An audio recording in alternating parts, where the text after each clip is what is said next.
यमुना नदी के नगली घाट पर निर्माणाधीन ओवरब्रिज के साथ बनाए गए अस्थायी रास्ते पर एक ट्रक अचानक पलट गया। गनीमत रही कि इस घटना में चालक बाल बाल बच गया। जानकारी के अनुसार रेत से लदा एक ट्रक जब एक अस्थायी रास्ते से गुजर रहा था तो अचानक वह एक साइड में पलट गया। सौभाग्य से ट्रक चालक बाल बाल बचा।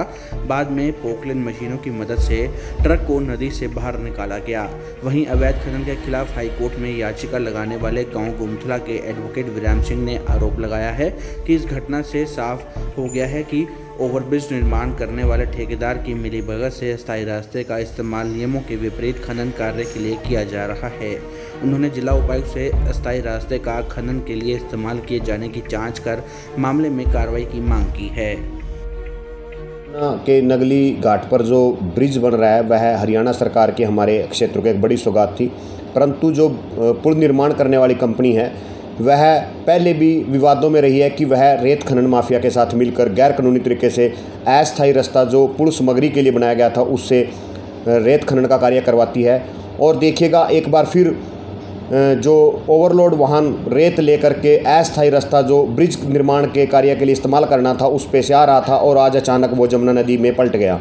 देखिएगा बड़ा हादसा तो टल गया, लेकिन मैं आपके माध्यम से हरियाणा सरकार से ये कहता हूँ कि इसकी जांच होनी चाहिए। जो ब्रिज कंपनी पुल निर्माण कार्य के लिए यहाँ कार्य कर रही है वह पुल निर्माण के कार्य को समय पर ना करके उसमें देरी करके रेत खनन का जो कार्य है उसमें अपनी भूमिका निभा रही है और अपनी हिस्सेदारी निर्धारित करके गैर कानूनी तरीके से यमुना नदी से खनिज निकालने का कार्य कर रही है। इसकी बड़े स्तर पर जांच होनी चाहिए और ब्रिज कार्य में इस तरह से देरी जो हो रही है इसकी भी जांच होनी चाहिए।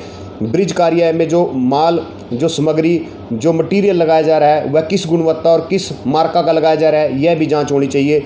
और इस पे बड़े स्तर पर जांच करके, निष्पक्ष जांच करके, अगर खनन एजेंसी जो रेत का कार्य वहां पहले से कर रहे हैं और पुल निर्माण कंपनी की आपस में कोई साठगांठ है तो इसके खिलाफ मुकदमा दर्ज करके कानूनी कार्रवाई होनी चाहिए और क्षेत्र की जान माल की सुरक्षा सुनिश्चित होनी चाहिए। हरियाणा की हर अपडेट के लिए बेल आइकन दबाएं और सब्सक्राइब करें सिटी लाइव हरियाणा। फेसबुक पर भी हरियाणा की हर अपडेट के लिए सिटी लाइव हरियाणा पेज को लाइक करें।